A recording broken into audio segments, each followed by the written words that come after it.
సరే. ఓం హరి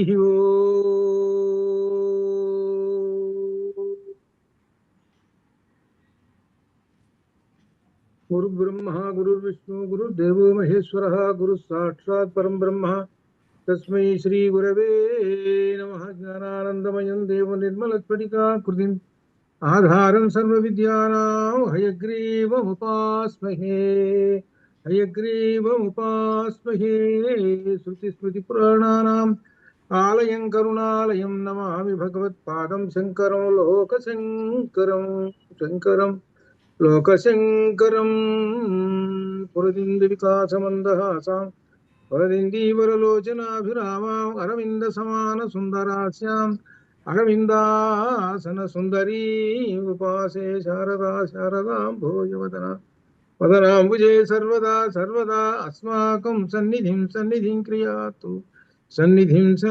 క్రియాతు. పరబ్రహ్మణే నమః. పరబ్రహ్మణే నమః. బ్రహ్మసూత్ర భాష అధ్యయనం చేస్తున్నాము. ఇందులో విశేషము 5వ అధికరణంలోనూ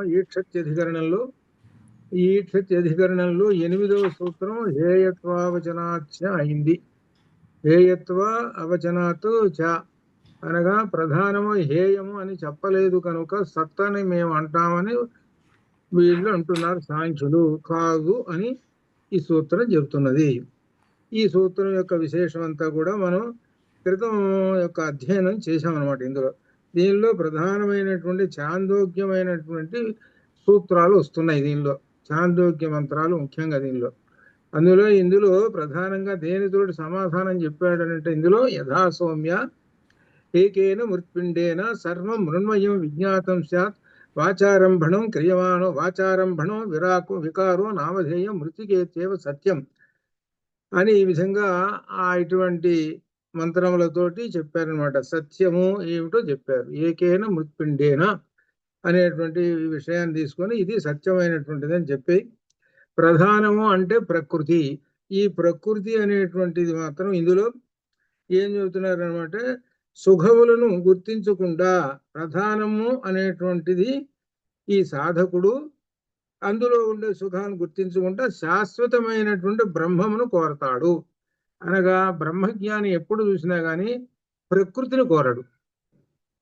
ప్రకృతిలో ఏమి ఉన్నది అని అంటే సౌఖ్యం ఉన్నది, సుఖము, ఆనందము, అవి తాత్కాలికమైనటువంటివి. ఇది బ్రహ్మజ్ఞాని. అంటే ఇప్పుడు ఉదాహరణకి అది ఏమిటనమాట, మనం ఎక్కడికైనా వెళుతాం, ఒక సుందరమైన ప్రదేశాలకు వెళ్ళి చూసి ఆనందించుదాం, ఫోటోలు తీసుకుందాం అనేటువంటి దానితో ఉంటాం, చూసాం. అదంతా ప్రధానము ప్రకృతి. ఇది ఎవరిని ఆకర్షిస్తుంది అని అంటే బ్రహ్మజ్ఞానిని ఆకర్షించదు. అది బ్రహ్మజ్ఞానిని ఆకర్షించదు. ఎవరిని ఆకర్షిస్తుంది అని అంటే ఈ ఇంద్రియముల సుఖాలు కోరేటువంటి వాడిని ఆకర్షిస్తుంది. అది ఇంద్రియ సుఖాలు ఇంద్రియాలు ఎప్పుడు సుఖాలు అడుగుతూ ఉంటుంటుంది. కళ్ళు, చెవులు, ఈ విధంగా నాలుక, ఇవన్నీ కూడా ఇంద్రియ సుఖాలు. పిక్నిక్ పాయింట్కి వెళ్ళామనుకోండి, నాలుగుకి సుఖం వస్తుంది, చెవులకి సుఖం వస్తుంది, కళ్ళకి సుఖం వస్తుంది, అన్నిటి సుఖాలే, ఇంద్రియ సుఖాలే అవన్నీ. ఇవి ఎవరు కోరుతుంటారు? ఇంద్రియ సుఖాలు కావాలనుకునేటువంటి వాడు కోరుతుంటాడు. బ్రహ్మజ్ఞాని మాత్రము ఈ ప్రకృతిని సుఖంగా కోరడు. ఈ ప్రకృతిని ఏ విధంగా చూస్తాడంటే ప్రకృతిలో ఉన్న బ్రహ్మాన్ని దర్శనం చేసుకుంటాడు. అది ప్రకృతిలో ఉన్న బ్రహ్మాన్ని దర్శనం చేసుకుంటాడు. అదే మనకు 10వ అధ్యాయంలో చెప్పిన గీతలో స్థావరాణం హిమాలయ అని అంటే హిమాలయములలో ఏదైతే బ్రహ్మం ఉన్నాడో బ్రహ్మాన్ని దర్శనం చేసుకుంటాడు. శ్రోతసామస్మి జాఖనివే అంటే గంగానదిలో ఏదైతే పవిత్రమైనటువంటి పరమత అది దర్శనం చేసుకుంటాడు. మిగిలినటువంటి వాళ్ళు అన్ని దక్కినటువంటి వాళ్ళు ఇంద్రియ సుఖాల మీద ఆలోచనతోటి అనుభవిస్తూ ఉంటారు. ఇది 2 తేడాలు, భేదాలు దీనిలో కనబడుతున్నాయి. బ్రహ్మజ్ఞాని ఎలా ఉంటాడు, ఇంద్రియ సుఖాలు కోరేటువంటి వాడు ఎలా ఉంటాడు అనేటువంటి 2 భేదాలు ఇక్కడ చెబుతున్నాడు. కాబట్టి ఇంద్రియ సుఖాలు కోరేటువంటి వాడు ఏం చేస్తాడనంటే ఆ ప్రధానం వైపే దృష్టి మళ్ళీ ఉంటాడు.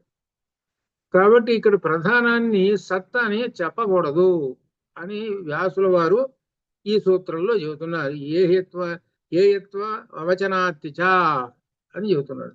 ప్రధానము హేయము కాబట్టి సత్తు అని చెప్పలేదు కదా, కాబట్టి అంటామని అంటే కాదు, అది కుదరదు. ప్రధానం అనేటువంటిది కాదు, సత్తు కాదు అని చెప్పేసేసి తర్వాత సూత్రంలోకి వెళుతున్నాడు. దానికి కథ కూడా సౌభరి అనేటువంటి కథను కూడా ఆ మహర్షి కథ కూడా చెప్పాడు. ఆయన ఇంద్రియ సుఖాలకు లోనే చివరికి బ్రహ్మజ్ఞానంతటి వాడు ఇంద్రియ సుఖాలకి లోనే చివరికి తాను ఏం పోగొట్టుకున్నాడో తెలుసుకొని మరలా వెనక్కి తిరిగి తన బ్రహ్మస్థానానికి చేరుకున్నాడు. సౌభరి అనేటువంటి కథలో కూడా చెప్పాడు. ఆ తర్వాత ఇక విశేషాలు చెబుతున్నాడు.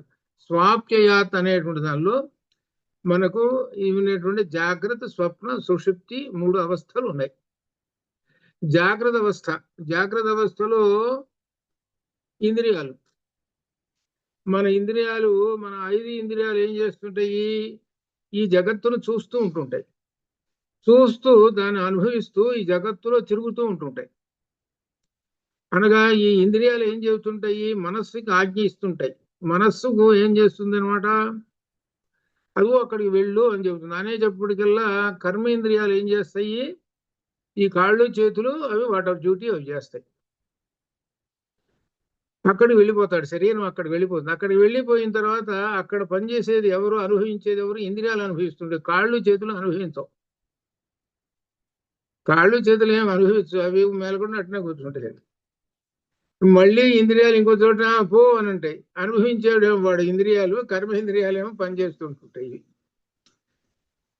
ఇట్లా ఈ ఇంద్రియములు సుఖాల కోసం కోరుతూ ఉంటుంటాయి. ఎప్పుడు? జాగ్రత్త అవస్థలో.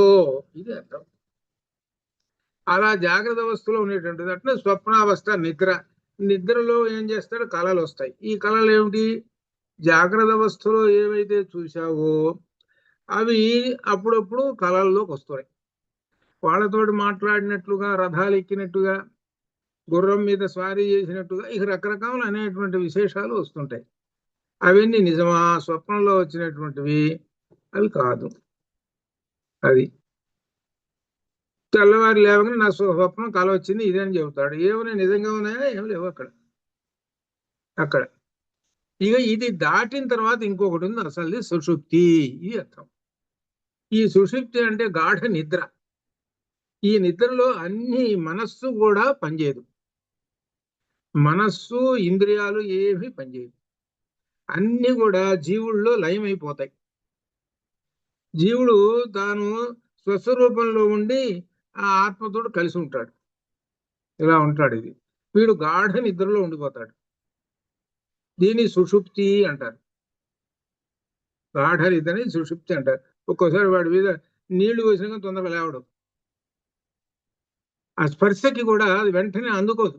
తర్వాత కొంచెంసేపు లేస్తాడు అనుకో, తర్వాత సంగతి. ఇంత విధంగా సుషుప్తిలో, ఆ సుషుప్తిని గురించి ఇప్పుడు 9వ మంత్రంలో 9వ సూత్రంలో చెప్తున్నాడు. ఇక్కడ స్వాప్యయాత్. ఇక్కడ దీని అర్థం స్వ అప్యయాత్. అది విడదీయాలి. స్వ అప్యయాత్. స్వ అంటే అర్థం ఏంటంటే ఆత్మ. అప్యయాత్ లయమగును. ఆత్మ లయం అయిపోతుంటుంది అని చెబుతున్నాడు. ఏమిటి అని అంటే దీనిలో ఇక్కడ సుషుప్తిలో జీవుడు ఆత్మతో కలిసి ఉంటాడు. కలిసి దానిలో ఉండి ఉత్తేజపరుచుకుంటూ ఉంటుంటాడు. అంటే ఈ జీవుడు ఆత్మలో కలిసిపోయి ఉంటాడు. అది ఈ జీవుడు ఆత్మలో కలిసిపోయి హాయిగా కూర్చొని ఉంటాడు. ఇది ఇక్కడ దీనికి వివరణ మన ఛాందోగ్యంలో చెబుతున్నాడు. ఛాందోగ్యోపనిషత్తులో 284వ పేజీలో ఉంది. ఛాందోగ్యం 284వ పేజీ. ఈ 284వ పేజీలో ఈ మంత్రం ఇక్కడ జీవుని గురించి చెబుతున్నాడు. యత్ర ఏతత్ పురుషః. ఈ పురుషః జీవుడు. యత్ర ఏతత్ పురుషః స్వపితి నామ. ఈ స్వపితి అనే పేరుతోటి పిలువబడుతున్నాడు ఈ జీవుడు. సత్తుతో సౌమ్య, ఓ బుద్ధిమంతుడా, తదా సంపన్న భవతి, అప్పుడు సంపన్నుడు అవుతున్నాడు. స్వం అపీతో భవతి. స్వం ఆ జీవుడు అపీత భవతి, అనుభవించటం లేదు. తస్మాదేవం అందువలన స్వపీతి ఇతి ఆచక్షతే. స్వపి ఇతి ఆచక్షతే. స్వపితి అని చెప్పబడుతున్నాడు. జాగ్రత్త అవస్థలో జీవుడు జడ చేతనాత్మక బాహ్య విషయాల నిమగ్నమై ఉండి సుషుప్తిలో విషయాల నుంచి విరక్తుడై సత్తులో లీనమవుతుంటూ ఉంటాడు. ఏమిటి దీని యొక్క మంత్రం యొక్క అర్థం ఏమిటి అని అంటే, దీనిలో సుషుప్తిలో ఈ జీవుడు నిద్రిస్తున్నాడు, సుషుప్తి గాఢ నిద్రలో ఉన్నాడు. అప్పుడు ఈ జీవుడు సత్తుతో విలీనమగుచున్నాడు అంటే సంపన్నుడు అవుతున్నాడు, అంటే సత్తుతో విలీనమగుచున్నాడు, కలిసిపోతున్నాడు, పరమాత్మతో కలిసిపోతున్నాడు. ఇప్పుడు తన స్వరూపను ఉద్దేశించి లీనమగుతున్నాడు. తన స్వరూపం ఏదైతే ఉన్నదో, తన జీవుని యొక్క స్వరూపము, ఆత్మ యొక్క స్వరూపము రెండు ఒకటే. ఇక్కడ తత్వమసి కొంచెం గుర్తు తెచ్చుకోవాలి. అది ఆ జీవుడు ఉన్నాడే, వాడే తనకు తానులోనే నిద్రని కలిసిపోతున్నాడు అని అర్థం. అది తనకు తానే కలిసిపోతున్నాడు ఈ జీవుడు తన స్వరూపమును ఉద్దేశించి. అది తన స్వరూపం ఏదో తెలుసుకొని ఆ జీవుడు దానిలో లయమవుతున్నాడు. స్వపితి నిద్రిస్తున్నప్పుడు జీవుడు, ఎప్పుడు వీడు గాఢ నిద్రలో ఉన్నప్పుడు ఈ జీవుడు జరుగుతున్నటువంటి పని ఇది.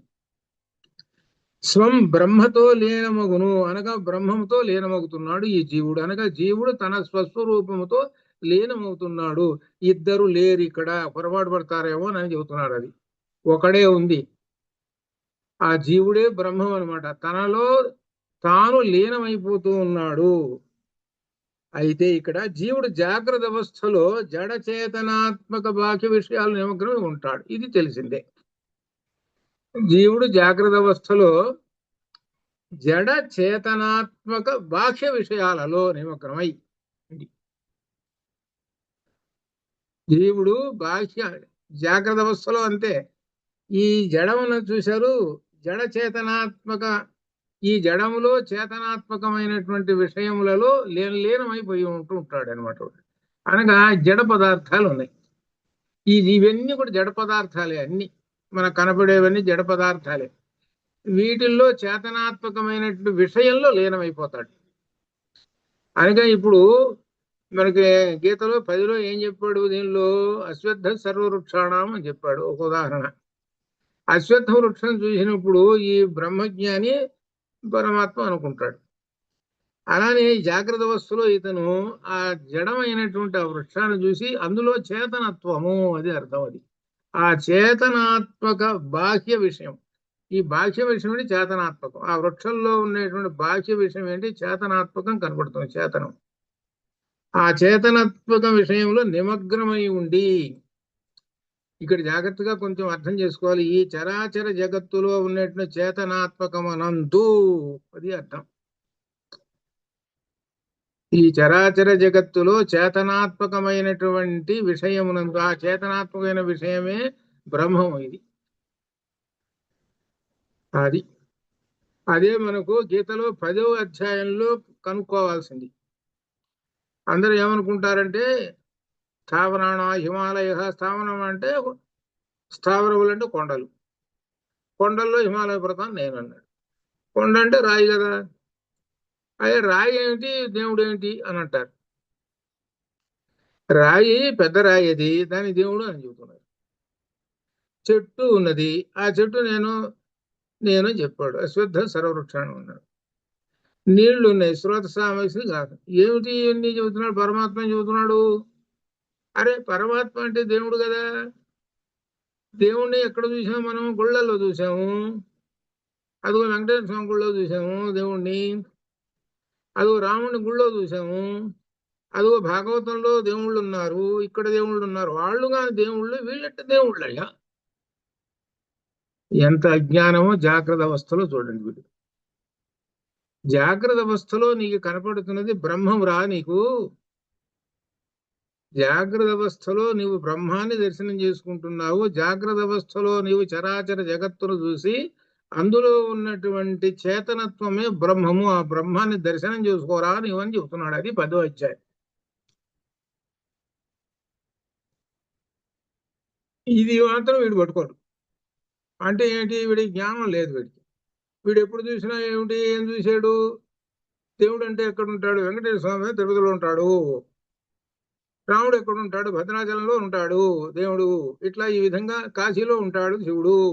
ఈ విధంగా చెబుతాడు దేవుళ్ళు. అంటే జాగ్రత్త అవస్థలో వీడు ఏమాత్రము చేతనత్వమైనటువంటి పరమాత్మను తెలుసుకోలేకుండా ఉన్నాడు. వీడు వివేకము లేనివాడు. ఇది అర్థం.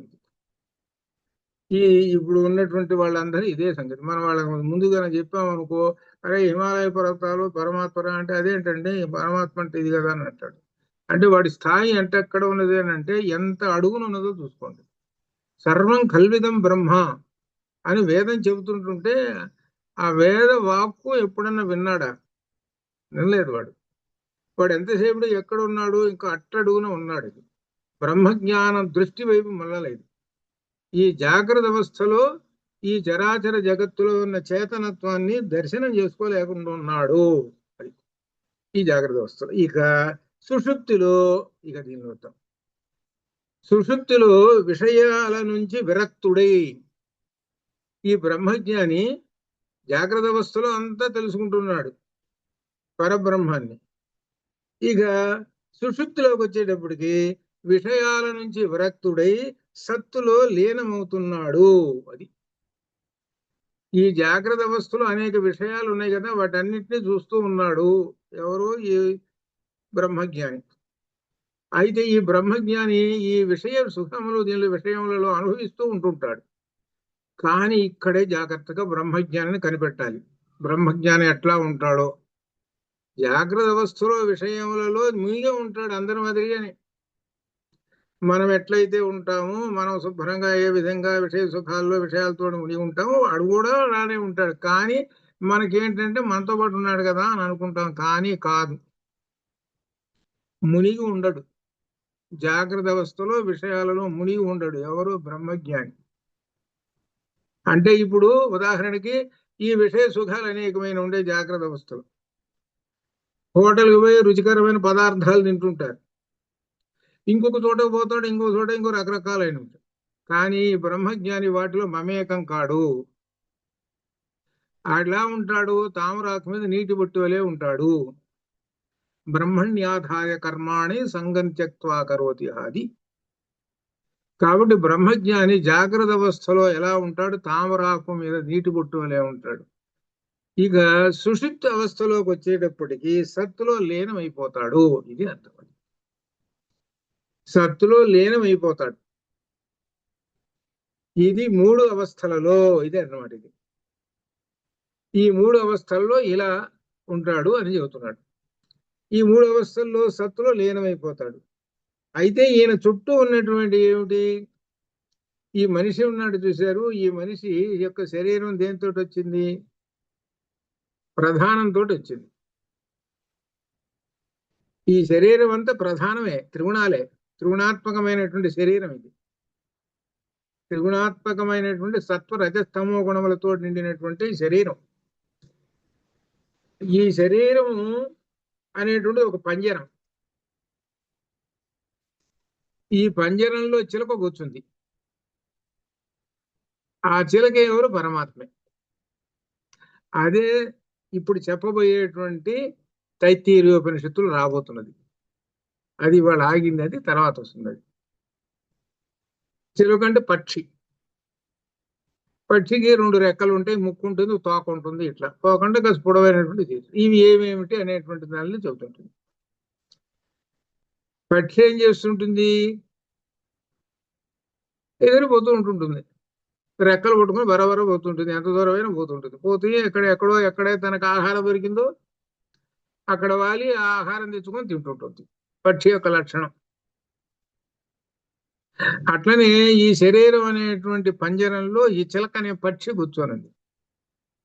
ఇదేం చేస్తున్నదంటే దీనికి ద్వారాలు ఏమీ లేవు, తలుపులు డోర్స్ ఏమి మూసిలేవు. ఎప్పుడు కావాలో అప్పుడు పరిగెత్తుతుంటుంది. ఆ పరిగెత్తి పోయి తెచ్చుకుంటుంది, తింటుంటుంది. ఇది ద్వాసపన్న సైజ సఖాయ అనేటువంటి మంత్రంలో చెప్పుకున్నాం. అది అక్కడ అనమాట. ఇది జీవుని యొక్క లక్షణము. ఇది ఈ జీవుడు కర్మఫలాలను అనుభవిస్తూ ఉంటుంటాడు ఎప్పుడు. ఈ కర్మఫలాలు అనుభవించున్నంతసేపు వాడు జన్మలు తీసుకుంటూ ఉంటుంటాడు. అటువంటి జీవుడు స్వపితి సుషుప్తిలో జీవుడు బ్రహ్మజ్ఞాని అయినటువంటి జీవుడు ఆత్మలో కలిసి ఉంటాడు అని చెబుతున్నాడు. ఇది సుషుప్తిలో ఉన్నటువంటి వాడు ఇది అని చెబుతూ ఇక్కడ ఒక విశేషం చెబుతున్నాడు. అసలు ఇదంతా ఎందుకు చెబుతున్నారంటే ఇప్పుడు రాబోతున్నది అసలు అసలు విశేషం రాబోతున్నది. సాంఖ్యంలో కపి మహర్షి కపిలాచార్య, ఈ కపిలుడు సాంఖ్య శాస్త్ర ప్రవర్తకుడు. ఈయన ఏమన్నాడంటే సమాధి సుషుప్తి మోక్షేషు బ్రహ్మరూపత అని ఒక సూత్రం చెప్పాడు. ఈ జీవుడుట సమాధిలో బ్రహ్మరూపంతో ఉంటాడట, సుషుప్తిలో కూడా బ్రహ్మరూపంతో ఉంటాడట, మోక్షంలో కూడా ఉంటాడట అని చెప్పాడు. ఇక్కడ అది వచ్చింది. ఇది పట్టుకున్నారు వాళ్ళు. ఎవరు? ఈ సాంఖ్యులు పట్టుకున్నది ఇది, ఈ సూత్రం పట్టుకున్నారు. బ్రహ్మము ఈ మూడింటిలోనూ బ్రహ్మరూపంతో ఉంటాడు కదా ఈ జీవుడు అని. బ్రహ్మరూపత అనగా బ్రహ్మంలో జీవుడు కలిసే ఉంటాడు అని వాళ్ళు అంటున్నారు. ఎవరు వాళ్ళు? చెప్పేటువంటి సాంఖ్యులు. సత్తులో లయం కావడమే స్వపితి. జీవుడు ప్రకృతిలో లయం కాడు. జీవుడు ప్రకృతిలో లయం కాడు. ఎప్పుడు కూడా జీవుడు విడిగానే ఉంటాడు. ప్రకృతి జీవుడు, ప్రకృతి జీవుడు. ఇక్కడ కొంచెం దూరం తీసుకుపోతున్నా. జీవుడు ప్రకృతి.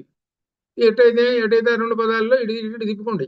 జీవుడు ప్రకృతి అనుకుందాం. ఈ జీవుడు ఉన్నాడు చూశారు, ఈ ప్రకృతి ఉంది. ఈ రెండు వీళ్ళిద్దరూ కలిసి నడుస్తూ ఉంటుంటారండి. ఇక్కడ జాగ్రత్తగా అర్థం చేసుకోవాలి. ఇప్పుడు మనం ఇద్దరు ఉన్నారండి స్నేహితులు. వాళ్ళిద్దరూ భుజాల మీద చేతులు వేసుకొని నడుస్తూ వస్తూ ఉన్నారు. వాళ్ళని ఏమనుకుంటాం? అబ్బాయి వీళ్ళిద్దరు మంచి స్నేహితులు, బాగా భుజాలు చేతులు వేసుకొని వస్తున్నారు, కలిసి ఉన్నారా అని అంటాం. కానీ ఒకళ్ళలో ఒకళ్ళు లీనమైనారని అంటామా? ఇది అర్థం, ఇది పోలిక. ఒకళ్ళల్లో ఒకళ్ళు లీనమైపోయినారంటామా? లేదు, కలిసి ఉన్నారండి, భలే ఉన్నారండి ఫ్రెండ్స్ వీళ్ళిద్దరు అని అంట. భుజాలు చేతులు వేసుకొని వస్తున్నారట చూసి. అంటే కలిసి ఉన్నారని అంటే అర్థం ఏమిటి? కొంతసేపు కూర్చొని గంట 2 సేపు కూర్చొని భుజాలు వేసుకొని నడిచారు, ఇవన్నీ మాటలు చెప్పుకున్నారు, అయిపోయింది. మళ్ళీ ఇటు పడిపోయినారు. ఎవరే నేను ఇంటికి పోతున్నాను అని అంటాడు. అంటే అర్థం ఏమిటి? ఇక్కడ ప్రకృతి ఏం చేస్తుంది అనమాట? విడిపడిపోయింది అనగా అర్థం ఏంటి? సృష్టి అనేటువంటిది లేదు, లయమైపోయింది. మళ్ళీ కలిసి నడుస్తూ ఉంటుంటాయి, మళ్ళీ సృష్టి సాగుతూ ఉంటుంటుంది. ఇది ఎట్లా? అంతేగాని ఇక్కడ చెబుతున్నది ఏమిటనంటే లయం అవటం లేదు. జీవుడు ప్రకృతిలో లయం కాడు. ఇది గట్టిగా గుర్తుపెట్టుకోండి అని చెబుతున్నాడు. సత్తులో లయం కావడమే స్వపితి. జీవుడు ప్రకృతిలో లయం కాడు. స్వపితి, సత్తులో లయం కావడమే స్వపితి. అంటే నిద్రలో లయం కావడమే స్వపితి అనేటువంటి ఒక పదం ఉన్నదండి. కాబట్టి అప్పుడు జీవుడిని స్వపితి అంటాము. అంతేగాని ప్రకృతిలో లయం కాడు. బ్రహ్మమును ఆశ్రయించే ఉంటాడు అంతే. ఎవరు? ఈ జీవుడు. బ్రహ్మ జహాతి ఏనం భుక్త భోగ అజో అస్యాహ శ్వేతాశ్వత ఉపనిషత్తులో జీవుడు భోగం ఉన్నంత వరకు అనుభవించి చివరకు ప్రకృతిని వదిలివేయును. ఇది చక్కగా అర్థమవుతుంది చూడండి. జీవుడు ఎంతవరకు శుభ్రంగా ప్లేట్లో ఉన్న కంచంలో ఉన్న అన్నం అంతా ఒక్క మెతుకు కూడా మిగలకుండా శుభ్రంగా అన్నం తినేసేసాడు, ఒక ప్లేట్ వదిలేసిపోయినాడు.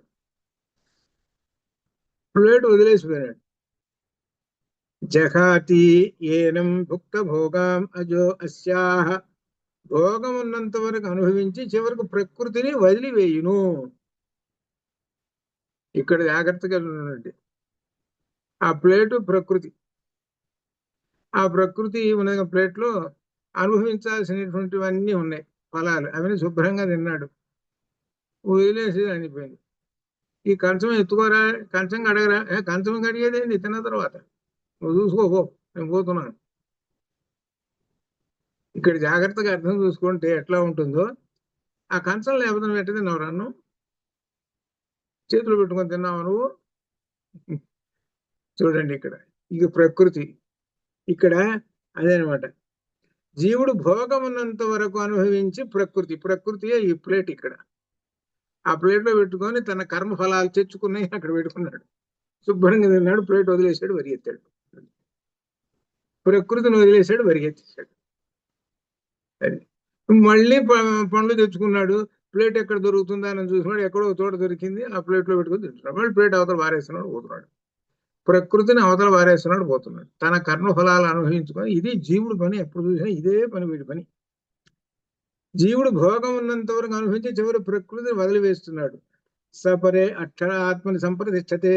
ప్రశ్నోపనిషత్తులు జీవుడు అక్షరమైన పరమాత్మని చేరును కనుక ప్రధానము సత్ కాదు, ఇది అర్థం. కాబట్టి వీళ్ళు అనేది ఏమిటంటే ఇక్కడ విశేషము ఈ సమాధిలోను సుషుప్తిలోను మోక్షంలోను బ్రహ్మరూపాన్ని పొందుతాడు అని సాంఖ్యులు అంటున్నారు. ఎవరు? ఈ జీవుడు సమాధిలోను సుషుప్తిలోను వీటిలోని కానీ కాదు అని చెబుతున్నారు. ఇది కాబట్టి ప్రశ్నోపనిషత్తులో జీవుడు అక్షరమైన పరమాత్మను చేరును కనుక ప్రధానం సత్తు కాదు. ఈ ప్రధానమును అనుభవించి వదిలేస్తుంటాడు ఈ జీవుడు, ఎప్పుడు ప్రకృతిలో లీనం కాడు అని ఈ విధంగా చెబుతున్నాడు. అని ఈ విధంగా చెబుతూ ఆ తర్వాత ఇంకా ఛాందోగ్యంలో విశేషమైనటువంటి విషయాలు చెబుతున్నాడు. సవాయేష ఆత్మా హృది తస్య ఏతదేవ నిరుక్తం హృదయమితి తస్మాత్ హృదయం అహరహవా ఏవం విత్సర్గం లోకమితి. చాందోగ్యం 8:3, 1 కాదు అక్కడ 8:3 సూత్రం అన్నమాట ఇది. ఈ సూత్రంలో చెబుతున్నాడు ఈ ఆత్మ నిశ్చయంగా హృదయమునందు కలదు. సరే, మనం చదువుకున్నాం దీనిలో నారాయణ సూక్తంలో హృదయంలో ఈ ఆత్మ ఉన్నదని సంగతి తెలుసుకున్నాం. ఆ హృదయమునందు హృది అయం అని నిర్మించి ఆ హృదయం అనేటువంటి గుహలో ఈ ఆత్మ అనేటువంటిది ఉన్నదని తెలుసుకున్నాము. హృదయమునందు అయం ఆత్మ అస్తి. అందువల్ల ఈ ఆత్మ హృదయము, ఈ ఆత్మయే హృదయము ఆత్మకి రెండు సమానంగా చెప్పుకుంటూ వచ్చి ఈ విధంగా ప్రతిదినం ఉపాసించువాడు అనగా ఇక్కడ విశేషం ఏమిటంటే మన హృదయ ఆకాశంలో ఉన్న ఆత్మను ప్రతిదినము ఉపాసించువాడు అని అర్థం. వాడు స్వర్గమును పొందును. తన హృదయంలో ఉన్న ఆత్మని ప్రతిదినము ఉపాసించువాడు స్వర్గమును పొందును అనగా జీవుని ఆత్మ హృదయంలో ఉంటుంది. ఈ జీవుని యొక్క ఆత్మ ఏమిటంటే ఈ మనిషి యొక్క ఆత్మ, జీవుడు అంటే ఇక్కడ మనిషి యొక్క ఆత్మ హృదయంలో ఉండును. ఇది ఎందుకు చెప్పాడనంటే రోజు ఆత్మతత్వాన్ని తెలుసుకోవటానికి నారాయణ సూక్తం ఉంది, అది అయింది అని చెప్తున్నాడు. రోజు ఆత్మతత్వాన్ని ఆలయానికి వెళ్ళాము అంటే మన హృదయ గుహలో ఉన్నటువంటి ఆత్మను దర్శించుకోవటానికి వెళ్ళావు, అది అర్థం. అది అలా రోజు గనక దర్శనం చేసుకుంటుంటే నీకు స్వర్గం లభిస్తుంది అని చెప్తున్నాడు. అది ఆత్మ దర్శనం వలన. అంతేగాని ప్రకృతి దర్శనం అనే అంటే ప్రధానాన్ని దర్శనం చేసుకుంటే నీకు లభిస్తుందని ఎక్కడన్నా ఉన్నదా?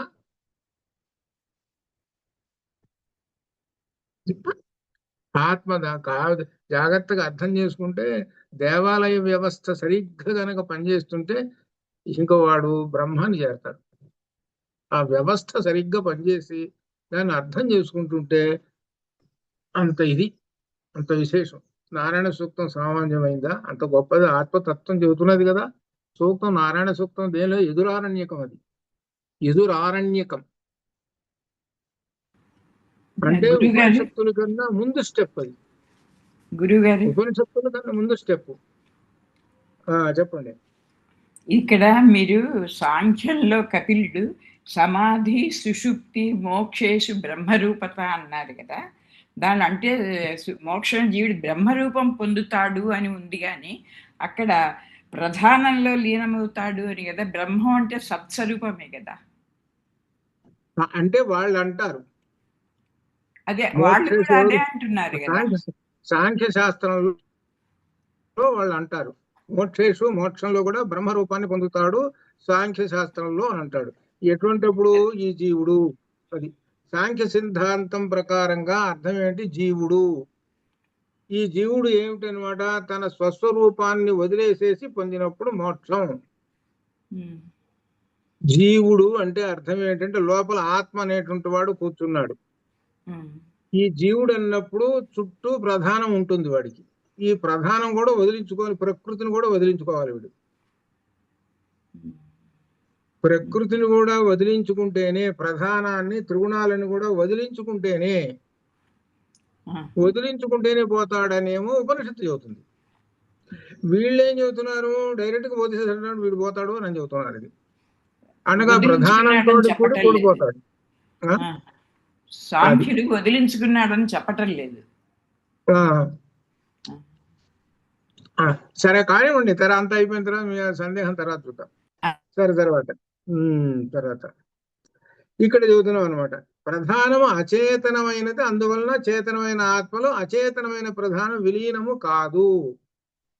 ప్రధానం అచేతనమైనది. అచేతనం అంటే తెలిసిందే మీకు. ప్రధానం అంటే ప్రకృతి, త్రిగుణములు. ఈ త్రిగుణములు ఏమిటి? జడ పదార్థం. ఈ జడ పదార్థము అచేతనమైనది. ఇప్పుడు ఉదాహరణకి మన శరీరం అంతా జడ పదార్థం. ఇప్పుడు చేతనత్వం ఎందుకు వచ్చింది అది చెప్పండి. ఈ శరీరం చేతనత్వం ఎందుకు వచ్చిందంటే లోపల కూర్చున్నాడు కాబట్టి వీడికి అప్పుడు ఈ శరీరం అంతా పనిచేస్తున్నది. కాబట్టి ఈ త్రిగుణాత్మకమైనటువంటి ఈ శరీరం చేతనత్వాన్ని పొందింది. అది అర్థం. ఈ త్రిగుణాత్మకమైనటువంటి ఈ శరీరము చేతనత్వాన్ని పొందింది. లోపల ఆత్మ వెళ్ళిపోయినాడు అనుకోండి, ఇది జడం పడింది, ఏం వెలగదు. కరెంటు లేదు, బల్బు ఉంది, ఏం ప్రయోజనం ఏముంది? ఏం లేదు. కరెంటు ఉన్నంతసేపే బల్బు దాని యొక్క గొప్పతనం చూపిస్తుంటుంది. కరెంటు పోయేటప్పుడు ఇంకెందుకు పనికిరాదు అది. అలానే ఈ శరీరం అనేటువంటి జడము ప్రధానంతో నిర్మితమైనటువంటిది. దీని చేతనత్వం ఇచ్చేటువంటిది ఎవరనంటే ఆత్మ చేతనత్వం ఇస్తుంటుంది. అప్పటిదాకా ఏమని అంటాము అని అంటే వీడిని జీవుడు అంటాము. అది అర్థం. అది అప్పటిదాకా వీడిని ఏమైనా జీవుడు అంటాం. లోపల ఆత్మ కూర్చున్నాడు, వాడి చుట్టూ జీవత్వం ఉన్నది. ఇది అర్థం. ఉన్నది ఒకడే, ఉన్నది వాడు ఒకడే. అంటే ఒక మాట చెప్పాలి అని అంటే, అందుకని మనం అనుకున్నాం ఏంటంటే ఒక వస్తువు, విలువైన వస్తువు పెట్టి దాని చుట్టూ కనుక ఒక రంగు గుడ్డ చుట్టామనుకోండి, లోపల ఉందో ఎవడికి ఏం తెలుస్తుంది? తెలియదు. కాబట్టి లోపల ఆ చైతన్యం అనేటువంటిది ఆత్మ ఉన్నది కాబట్టి ఇది మొత్తం ప్రకాశమానం అవుతున్నది. కాబట్టి జీవత్వం అనేటువంటిది పోయినప్పుడే ఆత్మ స్వస్వరూపం తెలుసుకుంటాడు. అదే మోక్షం. అది అర్థం. అది ఈ ఉన్నంతసేపు కూడా ఈ త్రిగుణములు ఏం చేస్తుంటాయి అన్నమాట? ఈ జీవుణ్ణి రకరకాలుగా తీసుకుపోతూ ఉంటుంటాయి. అంటే ఏంటో ఆశ చూపించుకొని తీసుకొని పోతూ ఉంటాయి జీవుణ్ణి. అటువంటి ఇప్పుడు ఈ జీవుడు ఏం చేస్తాడు? తన కర్మఫలాన్ని తగ్గట్టుగా అనుభవిస్తూ ఉంటుంటాడు. అప్పుడు ఈ జీవుడు బ్రహ్మజ్ఞానం పొందటానికి అది ఇక్కడ ఏమిటనంటే, గురువును ఆశ్రయించినప్పుడు నీ స్వస్వరూపం ఇదిరా అసలు విషయం. నీ స్వస్వరూపం ఇది. ఇప్పటిదాకా అజ్ఞానంలో ఉన్నావు, నీవే పరమాత్మవు. తత్వం అసి, తత్వం అసి, నీవే పరమాత్మవు. తెలుసుకోలేకపోతున్నావు, తెలుసుకోనని అప్పుడు వివరంగా చెబుతాడు. ఇదంతా కూడా ఈ జడ ప్రకృతి. ఈ జడ ప్రకృతి మోహం చేసేసి ఏం చేస్తున్నది అంటే, ఈ జడ ప్రకృతి వలన అన్ని పుడుతున్నాయి కదా, మనకు కనపడుతున్నదంతా అలానే కనపడుతూ ఉన్నట్టు ఉంటుంది. ఈ ప్రకృతి వలన అంతా పుడుతున్నది అని మనకు కనపడుతున్నది. ఈ ప్రకృతి వలన పోషిస్తున్నది, కనపడుతున్నది కూడా అదే. ప్రకృతి వలన పోషిస్తున్నది. ఈ పంటలు పండుతున్నాయి, ఎవరి వల్ల పండుతున్నాయి? ప్రకృతి వలన పండుతున్నాయి. అన్ని పుడుతున్నారు ప్రకృతి వలన అంతా. కానీ లోపల ఉన్నటువంటి దానిని తెలుసుకో, అది అర్థం చెబుతున్నాడు. అది లోపల ఉన్నటువంటి చైతన్యాన్ని తెలుసుకో, ఆత్మ చైతన్యాన్ని, పరమాత్మ చైతన్యం తెలుసుకో, అది అర్థం. ఆ పరమాత్మ చైతన్యము స్వస్వరూపం జీవుడు ఎప్పుడైతే తెలుసుకుంటాడో అప్పుడు జీవుడు తాను స్వస్వరూపం తెలుసుకున్నప్పుడు, తన నిజ రూపం తెలుసుకున్నప్పుడు తాను ఐక్యం పొందుతాడు. అది అర్థం. అదే మోక్షము. అయితే సాంఖ్యులు ఏమంటాడనంటే, ఈ ప్రధానంతో కూడుకున్నటువంటి ఈ జీవుడు ఉన్నాడే, వాడు డైరెక్ట్ గా మోక్షానికి పోతున్నాడు కదా. ఇప్పటిదాకా మోక్షంకి పోవడానికి అందరికి పనికొచ్చింది ఏంటి? మరి ఈ ప్రకృతి పనికొచ్చిందా లేదా? నువ్వు తపస్సు చేయాలండి. తపస్సు చేయాలంటే శరీరం ఉంటే చేస్తున్నావా లేకపోతే చేస్తున్నావా? శరీరం ఉంటే చేస్తున్నావా లేకపోతే చేస్తున్నావా? ఒక మంత్రం చదవాలి అని అంటే శరీరం ఉంటే చేస్తున్నావా లేదా? ఏదైనా ఈ ప్రకృతి లేనిదే నువ్వు ఏమైనా చేస్తున్నావా? ఏమీ చేయటం లేదు. మేము లేనిదే అసలు నువ్వేం చేయటం లేదు. కాబట్టి ఏం చేస్తున్నావు అనంటే మాతో పాటు మేము కూడా వస్తున్నాం నీతో పాటు. అంటే ఎట్లా వస్తున్నాం? కలిసి ఉన్నాం మేమిద్దరం. లీనమై ఉన్నాను. ప్రకృతి కూడా జీవుల్లో లీనమై ఉన్నది. అటువంటి జీవుడు మోక్షాన్ని పొందుతున్నాడని వాళ్ళు అంటారు. అది ఇక్కడ వచ్చిన తేడా. దానికి ఏమంటారు ఉపనిషత్తులు అంటే, కాదు, దీన్ని వదిలించుకుంటాడు. ఈ జీవుడు అనే ఏంటో జీవత్వాన్ని వదిలించుకొని స్వస్వరూపంతో వెళ్ళిపోతాడు. అది అర్థం. సెక్యూరిటీలో పోతున్నప్పుడు రోజు ఏది రైల్లో పోవాలని మెట్రోకి పోవాలంటే ఏం చేయాలంటే, ఈ సంచులు 2 తీసుకుని పోతున్నావు అనుకో, సంచులు దానిలో పడేయాలి. ఏం ఉంచుకోకూడదు. ఏంటి ఒరిజినల్ గా రా నువ్వు బయటికి. ఇప్పుడు మనకి రోజు మరీ అమెరికా వస్తున్నావు అనుకోండి, సెక్యూరిటీలో నువ్వు ఒరిజినల్ గా కళ్ళజోడు కూడా పడేయి, బెల్ట్ కూడా పడేయి, బూట్లు పడేయి, సాక్సులు పడేయి. ఇంకేదైనా నా మొహం ఇంకేదైనా పడేసేది, ఇంక నీ పేరు పాడితోటి వచ్చేదా ఇంక నేను? మొత్తం పడేది అక్కడ. అంటే ఏంటి? నీ స్వస్వరూపంతో రా. అంటే నువ్వేమి పట్టుకొని వస్తున్నావు? ఏంటి బాంబులు, చాకులు ఎక్కడెక్కడ పట్టుకొని వస్తున్నావో ఏమి ఎట్లా తెలుస్తుంది? అందుకని ఒరిజినల్ గా పడిరా. ఒరిజినల్ గా వస్తే మీకు ఎంట్రన్స్ ఇస్తాం, లేకపోతే ఏమో. ఇదే మోక్షం. అదే మోక్షం. వాడు వదిలిపెట్టాడు, అమెరికా పోతుంటే వాడు బెల్ట్ కూడా ఇప్పదీయాలి. బెల్ట్ లో ఏం పెట్టాడు? చెప్పులు తీయాలి, సాక్సులు తీయాలి, జేబులో మొత్తం తీయాలి, స్పెట్స్ కూడా తీయాలి. కొత్తలో స్పెట్స్ కూడా తీసాం, ఇప్పుడు స్పెట్స్ అక్కర్లేదు లేండి అంటున్నారు. కలం తీసేయాలి. ఇక సెల్లు ఇల్లు ఇటువంటి అన్ని భర్తీ తీసి ఇంకేముందండి, ఇక బాగుండదులేనని చొక్కాలో ఉంచుకోండిలే అంటున్నారు. అది వాళ్ళు ఇబ్బంది పడాల్సి వస్తుంది.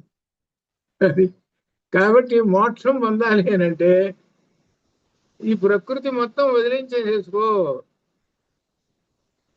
అని ఈ ఉపనిషత్తులు చెబుతున్నాయి. కానీ వీళ్ళు సాంఖ్యులు ఏమంటున్నారంటే, మమ్మల్ని ఉపయోగించుకొని లీనమై ఉన్నావు కదా, మా ప్రకృతిని లీనమై ఉన్నావా లేదా, కాబట్టి మా ప్రకృతితో సరే డైరెక్ట్ వెళ్ళిపోతుంది, ఇంకెక్కడ నో స్టాపింగ్. అది ఇక్కడ సాంఖ్యులు పట్టేది. అది సాంఖ్యులు పడుతున్నది. అది జీవుడు అనేటువంటి పదం జనరల్ గా మనము పరమాత్మ, ఆత్మ అనేటువంటిది జనరల్ గా ఉపయోగించుకుంటుంటాం. కానీ ఇక్కడ విశేషంగా అర్థం చేసుకోలేదు. అని ఈ విధంగా ప్రధానం అచేతనమైన, అందువల్ల చేతనమైన ఆత్మలో అచేతనమైన ప్రధానము విలీనము కాదు. అది అసలు కానే కాదు. మరియు మరొక ఇంకా చెబుతాయి, ప్రజ్ఞానేన ఆత్మన ప్రజ్ఞేన ఆత్మన సంపరిష్వక్తో నా బాహ్యం కించన వేదనాంతరం బృహదారణ్యకం. ప్రాజ్ఞుడైన ఆత్మతో కలిసిపోయి బాహ్య విషయాలు, అంతర విషయాలు ఏమీ తెలుసుకోలేని పరిస్థితిలో అసలు జీవుడు ఉంటాడు. అసలు ఏమీ తెలియదు వీడికి. ప్రాజ్ఞుడైన ఆత్మతో కలిసిపోయి, ఆత్మ ఎటువంటిది అంటే ప్రాజ్ఞుడు అని చెబుతున్నాడు. దీనిలో ప్రజ్ఞానాత్మ అనేది ఒక చోట వస్తున్నారు. దీనిలో లలితలో కూడా వస్తుంది అనమాట. బాహ్య విషయాలు, అంతర విషయాలు, బాహ్య అభ్యంతరం 2 విషయాలు తెలుసుకోనే పరిస్థితులు జీవుడు ఉంటాడు. ఇక్కడ జీవుడు అనే పదానికి అర్థం ఆత్మ అని అర్థం చేసుకోవాలి ఇక్కడ. అయితే మనకి కొన్ని చోట్ల కొన్ని సందేశాలు వస్తాయి. ఏమిటి? ఈ జీవుడు అనేటువంటి ఈ పదమే మనల్ని కొన్ని చోట్ల ఇబ్బంది పెడుతుంది. ఏమిటంటే ఒక చోట ఏమో పరమాత్మ చెబుతాడు, తర్వాత ఆత్మగా చెబుతాడు, ఒక్కొక్క చోట ఇట్లా చెబుతుంటాడు. ఇంకొక చోట జీవత్వముతో ఉన్నటువంటి ఆత్మగా చెబుతాడు. ఇట్లా అన్నమాట జీవుడు ఇలా చెబుతుంటాడు. అక్కడ ఆ సందర్భాన్ని బట్టి మనం అర్థం చేసుకోవాలి. అనే విధంగా చేతనులైన సమస్త జీవులకు దేని యందు లేనమి అట్టి సత్శబ్దంతో చెప్పబడే చేతనమే ఈ జగత్తు కారణము, జడము కాదు, ప్రధానము కానే కాదు అని చివరికి తేల్చి చెప్పేస్తున్నాడు. అది వాళ్ళు ప్రధానమే ఈ జగత్తుకి మూల కారణము, ప్రధానము నుండే వచ్చినది అని చెప్తూ ఇక్కడ సత్ శబ్దంతో చెప్పబడే చేతనమే ఈ జగత్తుకు కారణము, ప్రధానము కానే కాదు.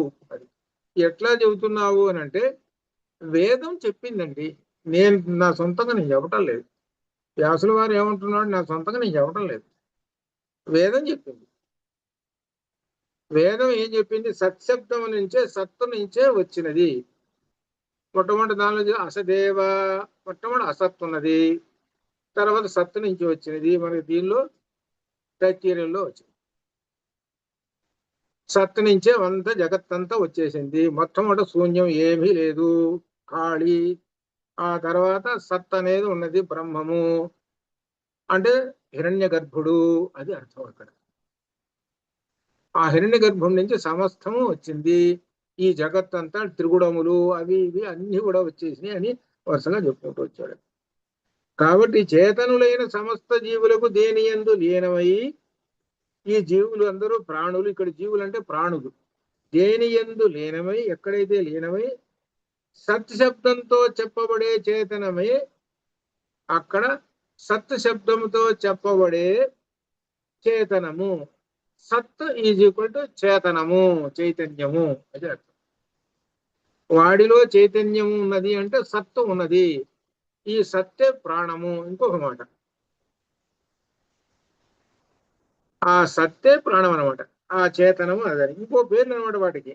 ఈ జగత్తుకు కారణము ప్రధానం కాదు, ప్రధానం అసలు కానే కాదు. ప్రధానం ఒక్కటి చేయలేదు. ప్రధానం జగత్తు చెయ్యాలి అనంటే, జగత్తును సృష్టించాలి అనంటే ప్రధానము చైతన్యం లేనిది ఎలా చేస్తుంది? ప్రధానం ఒక్కటి త్రిగుణాత్మకమైన ప్రధానం అంటే సత్వ రజస్తమో గుణాలతోటి ఉన్నటువంటి ఈ మూడు గుణాలు కేవలం ఎలా సృష్టిస్తాయి చెప్పండి. మూడు గుణాలు ఎట్లా సృష్టిస్తాయి? చేతనత్వం లేనిది ఎలా సృష్టిస్తాయి? ఇక్కడ జాగ్రత్తగా అదే. అందుకనే ఈ జగత్తులు అంతా కూడా చేతనత్వంతో మిళితమై ఉన్నది. పూసలలో దారం అనేటువంటిది చేతనత్వం లేక పరబ్రహ్మం. అందువలన ఈ పూసలన్నీ అనగా జగత్తంతా కూడా కనబడుతున్నది. ఈ జగత్తంతా కనబడుతున్నది, దానికి ఆధారం ఎవరు? దారం. ఎవరు? పరమాత్మ చైతన్యం. మట్టి తీసుకొచ్చాడు, అన్ని వచ్చాడు వాడు కుమ్మరాడు కూడా ఉన్నాడు అనుకుందాం కాసేపు వాడిని, లేదా కుమ్మరవాడు కాదు ఇంకొకటి అనుకుందాం, ఎవడన్నా కుమ్మరవాడు కాదు ఇంకొకటి అనుకున్నాం. మట్టి పెట్టాం, అన్ని పెట్టాము, ఎవడో ఒకటి పెట్టాం. అరే కుండం చేయరా అన్నాం, నా చేత కాదు అన్నాడు. నాకు చేత కాదు అన్నాడు. ఎవడో ఒకటి తీసుకొచ్చి అక్కడ పెట్టాం, చేయరా కుండని, మట్టితోటి చేస్తారు కదా కుండల్ని, చెయ్యి అన్నాం. అనేటప్పుడు నా చేత కాదు. సరే అంటే నువ్వు వదులు, ఇంకొకటి పట్టుకొస్తానులే. ఏమని పట్టుకొచ్చారు? కులాలుండి పట్టుకొచ్చారు. ఏమైనా నువ్వు? నేను చేసేస్తానండి అన్నాడు. వాడు మనిషి వీడు మనిషిగా, వాడు మనిషి వీడు మనిషి. వాడికి ఇంద్రియ సుఖాలు ఉన్నాయి, వాడికి అన్ని ఉన్నాయి, వాడికి ఉన్నాయి, అన్ని ఉన్నాయి. మరి ఇంక వాడెందుకు చేయలేదు, వీడెందుకు చేస్తున్నాడు? వీడిలో ఏమిటి? ఆ చేతనత్వము, ఆ రూపాన్ని తయారు చేసేటువంటి చేతనత్వం అయినటువంటి ఆ పరమాత్మ ఉన్నాడు. కాబట్టి వీడు హృదయ గుహలో ఆ వస్తువు ఉంటుంది, అది గుర్తుపెట్టుకోండి. వీడు తయారు చేస్తున్నాడంటే వస్తువు, ఆ వస్తువు వీడి హృదయ గుహలో ఉంది. కరెక్ట్ గా హృదయ గుహలో ఉన్నటువంటి ఆ వస్తువుని ఫోటో మాదిరిగా ఫోటో తీస్తే, మనం ఫోటో తీసినాం అక్కడ పెట్టానే కరెక్ట్ అట్టు ఉంటుంది. అట్లనే హృదయ గుహలో ఉన్న ఫోటోని తీసి అక్కడ పెడతాడు వాడు, కరెక్ట్ గా వాడు. ఇది చైతన్యం అనేటువంటిది ఎంత ఉంది వాడికి. ఇది ఎవరు చేసేది అని అంటే ఈ చైతన్యమైనటువంటి పరమాత్మ అని అర్థం. అది మరి అక్కడ మరి మట్టి ఇదంతా ఉన్నది కదా, మరి వాడిని ఇంకొకటి పట్టుకొచ్చారు, మొదటి వాడిని చేరాడంటే వాడిని నాకు లేదన్న చేతనత్వం లేదు అన్నాడు. అనగా ఆ వస్తువు తయారు చేయడానికి, జగత్తును సృష్టించడానికి తగినటువంటి చేతనత్వం వాడికి లేదు, అనగా ఈ ప్రధానానికి లేదు, అది అర్థం. దీనిలో మన చాందోగ్యంలో ఒక విచిత్రమైన ఒక విశేషం వస్తుంది. ఓ శిష్యుడు ఏం చేశాడంటే చూశాడు. ఏం చూశాడనంటే ఆవు పాలిస్తున్నది, ఆవు గడ్డి తింటున్నది, పాలిస్తున్నది. సరే, దానికి సరిపోయిందని అనుకున్నాడు. అటు పక్కన వృషభం ఉన్నది, అది గడ్డి తింటున్నది. అది గడ్డి తింటుంది, ఇది పాలియటం లేదేంటి? ఇది పెద్ద సందేహం వచ్చింది. అది గడ్డి తింటుంది, పాలిస్తుంది, ఇది పాలు ఎందుకు? ఇది అది సందేహం. ఇక పరిగెత్తుకుంటూ గురుగారి దగ్గర పరిగెత్తారు. గురుగారు నాకు సందేహం వచ్చేసిందండి అన్నాడు. శర్మేడి ఎక్కడున్నాడు?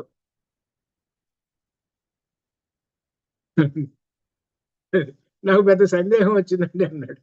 ఏమిట్రా సందేహం అన్నాడు. ఇదండి సందేహం. ఊరే నీకు అది ఏంటంటే, దానికి పాలు ఇచ్చేటువంటి చైతన్యము ఇందులో ఉన్నది, దానికి ఆ జీవుడిలో. అది పరమాత్మ అలా పెట్టాడు, దీనికి పెట్టలేదు. దానికి పెట్టాడు, దీనికి పెట్టలేదు. ఇది పాలివ్వదు, అది పాలిస్తుంది అంతే. ఆ పాలిచ్చే చైతన్యం అనే శక్తిని ఆ జీవునిలో, ఆ ప్రాణిలో పెట్టాడు. ఈగలు చాలా ఉన్నాయండి. ఈగ పరిస్థితి, మన ఈగలు వాళ్తుంటాయి అన్నం మీద, వీటి మీద ఈగలు. తేనెటీగను కూడా ఈగే అని అంటాం, దాన్ని కూడా ఈగే అంటాం. దానికి రెక్కలు ఉన్నాయి, దానికి అది. తేనెటీగ ఏం చేస్తుంది? తేనె తీసుకొచ్చి పెడుతుంది. ఇది తీసుకొచ్చి పెట్టదే, ఇది చండాలం మీద అన్నిటి మీద వాళ్తుంటుంది. ఇది ఈగ. తేనెటీగ చండాలం మీద వాళ్తగా, అది ఎక్కడ పుష్పాల మీద వాళ్తుంది. రెండు ఈగలే. దానిలో చైతన్యం ఏముందో చూడు, దీనిలో చైతన్యం ఏముందో చూడు. ఇది విశేషం. మరి ఈ రెండు ఏమిటి? రెండు ఈ ప్రాణులు ప్రధానం వలన పుట్టినయే కదా ఇవన్నీ. వీటి యొక్క శరీరాలు ఎట్లా వచ్చినాయి అంటే ప్రధానం వల్లనే వచ్చినాయి కదా. ఆ ప్రధానమైన వచ్చినట్టు ఈ శరీరాల్లో ఆ చైతన్యం అనే పరమాత్మ ఉన్నాడు కాబట్టి ఈ జగత్తు ఇలా కనబడుతున్నది. నీకు పైకి ఏంటంటే ప్రధానం కనపడుతూ ఉంటుంది, ఆ ప్రధానమే పరమాత్మ అనుకుంటూ పొరపాటు పడుతున్నావు. ప్రధానము ఈ పరమాత్మ అనేటువంటి వాళ్ళు ఇద్దరు కలిసి నడుస్తూ ఉంటారు, ఫ్రెండ్స్ వాళ్ళిద్దరు. అంతేగాని ఈ ప్రధానము ఆ పరమాత్మలో లీనం కాదు. లీనం అంటే అర్థం వేరు, లీనము లేక విలీనం అంటే అర్థం వేరు, దాని అర్థం వేరు. అప్పుడు విలీనం అయితే ఏమవుతుంది? ఒక్కటే ఉంటుంది, రెండు ఉండదు. ప్రకృతి అనేది ఉండదు. మరి లేకపోతే గీతలో ఏం చెప్తాడు ఆయన? మమ మాయా దురత్యయా అని ఎట్లా చెప్పాడు? దైవీ హేషా గుణమయీ. ఈ మూడు గుణములు దైవ గుణములు నావేను. ఇవి మమ మాయా దురత్యయ, నా మాయా ఇదంతా. కాబట్టి దీన్ని దాటటం కష్టము. ఎవరైతే నన్ను శరణు పొంచి మామేవ ప్రపద్యంతే, నన్ను ఎవరైతే శరణు కోరి నన్ను ఉపాసిస్తారో వాళ్ళు ఈ ప్రధానాన్ని దాటి నన్ను చేరుకుంటారు అని చెప్పాడు, గీతలో చెప్పాడు. అది మరి దాన్ని కాదని అంటావా? మరి నువ్వు ఎంతసేపు ప్రధానమే ఆత్మ, ప్రధానమే ఆత్మ అని కూర్చుంటున్నావా నువ్వు? సాంఖ్యశాస్త్రం అయినటువంటి వాడా? ఎట్లా కుదురుతుందో చెప్పవయా అని అంటున్నాడు. అది వేదానికి వ్యతిరేకం ఎట్లా కుదురుతుంది? కాదు. నువ్వు ఎంతసేపటికి ప్రధానం పరమాత్మ లేక సత్ అని చెబుతున్నావు, అది కాదు. ఇది సత్తును ఆధారం చేసుకునే ఉంటున్నది నీ యొక్క ప్రధానము, ఇది అర్థం అని చెబుతున్నారు. అని చెబితే ఇక్కడ అని చెబితే దీనిలో సత్శబ్దంతో చెప్పబడే చేతనమే ఈ జగత్తుకు కారణము, ప్రధానం కాదు అని కూడా తేల్చి చెప్పాడు. కాబట్టి మనం అర్థం చేసుకోవాల్సిందే ఇది. కాబట్టి రెండింటిని వింగడించుకొని చూసుకోవాలి. దాన్ని మనం ఎట్లా అనుభవించుకోవాలి అని అంటే మన శరీరం అనేటువంటిది త్రిగుణాత్మకము. త్రిగుణాత్మకమైనటువంటిది ఎల్లప్పుడూ స్థిరంగా ఉండదు అని మనకు తెలిసింది. శాస్త్రం చెబుతున్నది. త్రిగుణాత్మకము అనేటువంటి ప్రకృతి స్థిరంగా ఉండదు, అది శాశ్వతంగా స్థిరంగా అట్లా ఉండదు. అందుకనే మన శరీరాలు ఏమిటి? వికారాలు, షడ్ వికారాలు. జగత్తులో ఉండేటువంటి ఈ ప్రకృతి చూస్తున్నాం, వికారాలు పొందుతున్నదిగా ప్రకృతి. వికారాలు పొందుతూనే ఉన్నది కదా. ఎన్ని వికారాలు ఏమో చెప్పలేము. ఈ వికారాలు పొందుతాయి. మరి పరమాత్మకు వికారం ఉందా? లేదు. కాబట్టి ఈ రెంటికి భేదం తెలుసుకో. కాబట్టి ఈ త్రిగుణాత్మకమైనటువంటి ఈ శరీరములో చేతనత్వమైనటువంటి ఆ పరమాత్మ కూర్చున్నాడు కాబట్టి ఈ శరీరం నడుస్తూ ఉన్నది. ఇది అర్థం. అది కాబట్టి ఈ శరీరం అనేటువంటి త్రిగుణాత్మక ప్రధానము ఎవరి మీద ఆధారపడి ఉన్నది? పరమాత్మ మీద ఆధారపడి ఉన్నది. పరమాత్మ అవసరం వచ్చినప్పుడు సృష్టి చేసేస్తాడు, అప్పుడు నిన్ను ఉపయోగించుకుంటాడు. ఇది ఈ విధంగా సాంఖ్యం చెబుతూ ఇక కొత్త సూత్రంలోకి వెళ్తున్నాడు. గతి సామాన్యాతు. ఇప్పుడు మనం చెప్పుకునేదంతా ఎలా ఉంటుందంటే అప్పటికప్పుడు అర్థమైనట్టు ఉంటుంది. మళ్ళీ మొదలకు వచ్చేటప్పుడు మళ్ళీ మొదలకు వస్తాం. అట్లా ఉంటుంది బ్రహ్మసూత్రాలు. జాగ్రత్తగా పట్టుకోండి. అది బ్రహ్మసూత్రాలు అలా ఉంటుంది. అందుకని ప్రతి సూత్రాన్ని అర్థం చేసుకున్న తర్వాత అది ఏమవుతుందంటే అర్థమైంది, పర్వాలేదు, అయిపోయింది, మళ్ళీ రేపు వచ్చాం, ఎల్లుండి 4 రోజులు అయిపోయింది, మళ్ళీ మొదలకు వస్తాం. ఇది లోపల పట్టించుకోవాలి అని అంటే అర్థం ఏమిటంటే లోపల మనన శక్తి ఉండాలి, అది అర్థం అనమాట. దీనికి బేస్ అయినటువంటివి ఏమిటి అని అంటే ఉపనిషత్తులు. ఉపనిషత్తులు బేస్. వీటికి ఉపనిషత్తుల మీద ఆధారంగా చేసుకొని చెప్పినటువంటివే ఈ సూత్రములు. ఈ సూత్రములకు భాష్యం శంకరులు రాశారు. తర్వాత రామానుజులు కూడా రాశారు. ఈ తర్వాత రామానుజుల వారు ఈ సూత్రాల దగ్గర ఏమని ఆయన యొక్క అభిప్రాయం ఎలా ఉంటుందో కూడా తర్వాత కూడా మీకు వివరిస్తారు. కొన్ని చోట్ల వీళ్ళిద్దరికి ఎక్కడెక్కడ భేదం వచ్చింది, వీళ్ళ అభిప్రాయాలు ఏమిటని, దీని శ్రీభాష్యంలో అన్నమాట. అది ఆయన ఏమంటున్నాడు.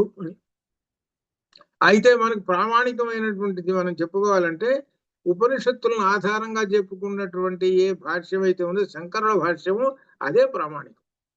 కానీ వైష్ణవులు అంటారా మాది గొప్పదండి అని అంటారు. నువ్వు ఎంత గొప్పదన్నా అనయ్యా, తర్వాత సంగతి.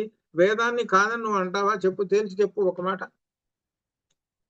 వేదాన్ని కాదని నువ్వు సిద్ధాంతం ఏమైనా చేస్తావా? చెప్పు. ఎవరు చేయలేరు. వేదాన్ని కాదనకుండా సిద్ధాంతం చేసినటువంటిది శంకర భాష్యం.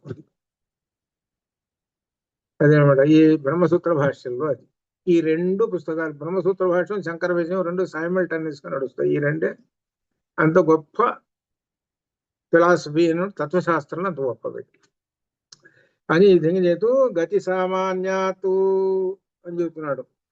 గతి అంటే ఇక మార్గం, ఇక విధానం ఏం చేతూ 10వ సూత్రంలో చెబుతున్నాడు అనమాట. ఇది కుతశ్చ ప్రధానం జగత కారణం, ఇంకా ఎందువల్ల ప్రధానం జగత్ కారణం కాదు అనేటువంటి విషయాన్ని హెడ్డింగ్ చేసుకొని చెబుతున్నాడు. గతి సామాన్యాతు. ఉపనిషత్ వాక్యాలన్నీ జ్ఞానం విషయంలో ఒకే గతిని చెప్పాయి. సర్వజ్ఞుడైన బ్రహ్మము జగత్ కారణము శృతివాక్యాలు రూఢి చేస్తున్నాయి, తెలిసింది. యథాగ్నే జ్వలత సర్వా దిశో విస్ఫులింగా విప్రతిష్ఠేరన్యవమేవ ఏతస్మాదాత్మన సర్వే ప్రాణా యథాతనం విప్రతిష్ఠంతే ప్రాణేభ్యో దేవా దేవేభ్యో లోక. కౌశీతికి బ్రాహ్మణం, ఇక్కడి నుంచి కౌశీతికి బ్రాహ్మణం వస్తున్నది. అంటే అర్థం ఏమిటనమాట, యజ్ఞగుండంలో నుంచి ఓ పెద్ద యజ్ఞం, ఓ పెద్ద నిప్పు, అదంతా దానిలోంచి నిప్పు రవ్వలన్నీ కూడా పైకి లేస్తూ ఉన్నాయి. ఆ పైకి లేచి సర్వదిశలు పడిపోతూ ఉన్నాయి. పక్కన చుట్టుపక్కల పెద్ద అగ్నిగుండం. మనం దగ్గర పోవాలంటే వేడి పుడుతుంది, ఎవరే రవ్వలు పడితే దగ్గర పోవకండి అని అంటారు, దూరంగా ఉండండి అంటారు. ఆ రవ్వలన్నీ లేచి కింద పడిపోతున్నాయి పక్కన. ఏది యజ్ఞగుండం పక్కన అన్ని పడిపోతున్నాయి. ఇది మనం దృశ్యం చూస్తూ ఉన్నాం. ఇది ఉపమానం చెబుతున్నాడు. అలానే ఈ పరమాత్మ అనేటువంటి యజ్ఞగుండంలో నుంచి రవ్వలు అనేటువంటి లేచి పడుతున్నాయి, అవే జీవులు. వీళ్ళు ఎక్కడ పడుతున్నారు అని అంటే త్రిగుణాత్మకంలో వచ్చి పడుతున్నారు. అది అర్థం. అన్న అప్పుడు శరీరం తీసుకుంటున్నాడు. అది ఈ శరీరం తీసుకుని వాడు అనేక జన్మలు పొందుతున్నాడు. అనేక జన్మలు పొంది ఎన్ని జన్మలయ్యా, ఒకటా రెండో, లక్షలు కోట్లు పొందాడు. ఎన్ని జన్మలు పొందుతున్నా కానీ మళ్ళీ యజ్ఞగుండంలో వచ్చి పట్టలేదు. ఏది మోక్షంలో. ఏం చేశాడన్నమాట, చివరికి పరమాత్మ చేసి సృష్టి సాధించాడు. సాధించేటప్పుడు వీడప్పుడు దేంతో ఉన్నాడు, ఇంకా మోక్షం పొందలేడు వీడు. వీడంటే ఏకవరం ఉన్నాడు, ఒక ఏక అనుకుందాం, లేకపోతే ఏదో జంతువు అనుకుందాం. అది మొత్తం మళ్ళీ ఆ దానిలో జర్నీ, పరమాత్మ జర్నీ చేరిన తర్వాత మళ్ళీ సృష్టి చేస్తున్నాడు, యథావిధి వచ్చేస్తున్నాడు. అంటే మోక్షం పొందినటువంటి వాడు మళ్ళీ రవ్వలాగా లేచి బయటపడడు. ఈ మోక్షం పొందనటువంటి వాడు ఉన్నాడే, వాడు కర్మఫలాలు అనుభవించడం కోసం లేచి మళ్ళీ బయటపడుతున్నాడు. అలా ఎంతకాలం ఉన్నాడు, కొన్ని కోట్ల కోట్ల యుగాల పాటు ఇదే పని పని, ఎప్పుడు తింటమే. అనగా అర్థం ఏంటో అనుభవించడమే. అనుభవిస్తూ అనుభవిస్తూ అలానే ఉన్నాడు. అంటే అర్థం ఏమిటనమాట, రాముల వారి కాలంలో ఉన్నారేమో మనం అనుకుందాం, కొంతమంది అనుకుందాం. రాముల వారి కాలంలో ఉండుంటాడు. ఎలా ఉండుంటాడు, మనిషిగానే ఉన్నాడు అనుకుందాం. తర్వాత ఇంకో కాలం వచ్చింది, జంతువుగా మారాడు. మళ్ళీ ఇంకో కాలం వచ్చింది, ఏ కృష్ణ పరమాత్మ పట్టుకున్నాడు, మళ్ళీ మనిషి అయినాడు. మళ్ళీ ఇట్లా మళ్ళీ మళ్ళీ కింద మీద ప్లస్ మైనస్ ప్లస్ మైనస్. అర్థం కదా, ప్లస్ మైనస్. ప్లస్ అంటే ఊర్ధ్వగతి, కొంతకాలం వస్తాడు మానవుడు, మళ్ళీ కింద డౌన్, అధోగతికి పోతాడు వీడు, మళ్ళీ కింద. ఇదే సంసార సాగరంలో మునిగి మునిగి మునిగి ఈ జీవుడు చేరలేక ఉన్నాడు. కాబట్టి సంసార సాగరం నుంచి చేరాలి అని అంటే ఆ సముద్రం మీద ఒక బ్రిడ్జి ఉండాలి, సేతువు. ఆ సేతువు రామ సేతువు. ఆ సేతువే రామ సేతువు, అనగా బ్రహ్మ సేతువు. బ్రహ్మం అనేటువంటి సేతువు మీద నుంచి నీవు అవతల ఒడ్డుకు చేరుకోరా.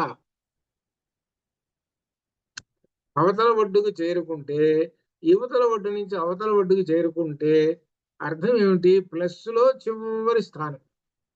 అక్కడ చేరుకోగానే అక్కడ నీకేం కనపడుతుంది అని అంటే బ్రహ్మం కనపడతాడు.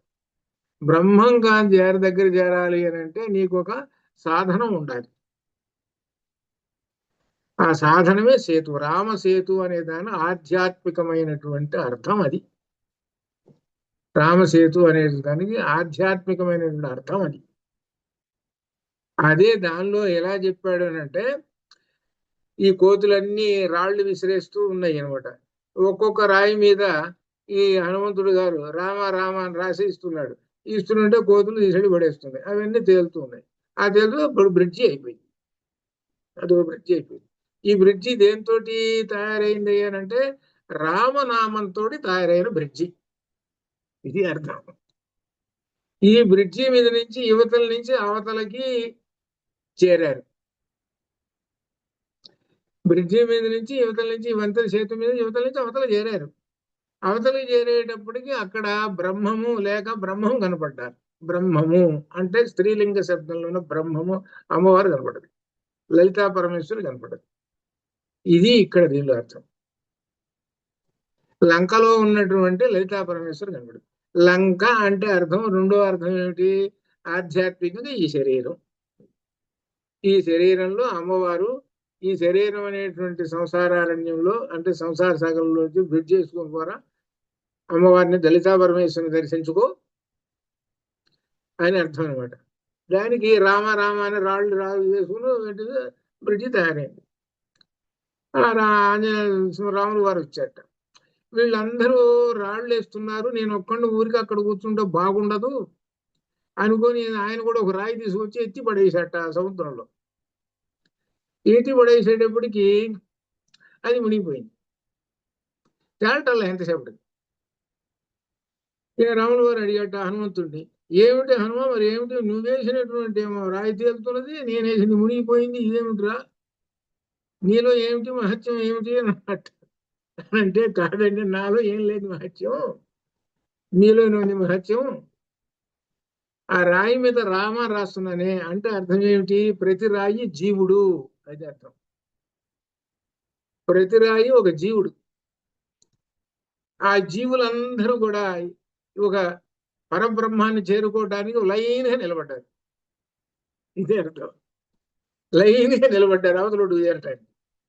అయితే నీ దగ్గర ఉన్నటువంటి జీవుడు ఉన్నాడు చూసావు, వాడు ఏమిటనమాట, అసలు ఏమాత్రం రామలేనే లేదు వాడికి. వాడికి ఎటువంటి బ్రహ్మతత్వం ఏమీ లేదు ఈ జీవుడికి. అటువంటి వాడు నీ చేతిలోంచి జారిపడ్డాడు అంటే పరమాత్మ చేతికి వచ్చాడు. నేను అదృష్టం కదా పరమాత్మ చేతికి వచ్చాను, నేను ఉండాలి పరమాత్మ చేతిలోకి, రామరామ అని అనుకోవాలి. ఏమన్నా ఉందే వాడికి జ్ఞానం?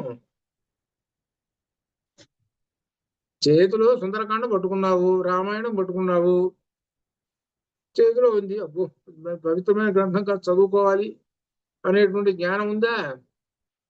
నేను అదగా ఈ పుస్తకం నాకెక్కడికి వచ్చింది రా, నాకు చదువుకోవాల్సి వచ్చింది, తీసి అక్కడ మూల వాడేద్దాం తర్వాత సంగతి అని ఏం చేశాడు, ఆ మూల వాడేశాడు.